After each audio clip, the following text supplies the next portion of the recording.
Hello everyone, আশা করি সকলে ভালো আছেন। আমি আলহামদুলিল্লাহ ভালো আছি। তো চলে আসলাম সিআইডি টিআরপি রিপোর্ট নিয়ে। যদি উইক নাম্বার 33-এর টিআরপি যেটা একদম ডাউন হয়ে আছে, এই টিআরপি দিয়ে সিআইডি চলা অসম্ভবের মতোই। আপনারা কি করছেন? ভালোভাবে দেখছেন? আপনারা ফাজলামি করেন? কিভাবে দেখেন আপনারা? হ্যাঁ হ্যাঁ, সিআইডি কি করে দেখেন আপনারা? টিআরপি ভালো করে দিতে পারছেন না? কোথা থেকে দেখেন? চুরি করে দেখেন?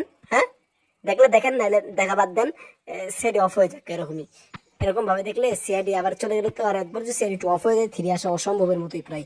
এত অল্প টিআরপি দিয়ে কিচ্ছু হবে না, বুঝছেন? টিআরপি ভালো হতে চাইলে আপনাদের দেখতে হবে বেশি বেশি টিভির পরে, ঠিক আছে? এই জন্য টিআরপি এখন কম 0.5, লেটেস্ট টিআরপি ইস 0.5, উইক নাম্বার 33। তো এই টিআরপি দিয়ে কোনো কামের কাম হবোই রে, ঠিক আছে?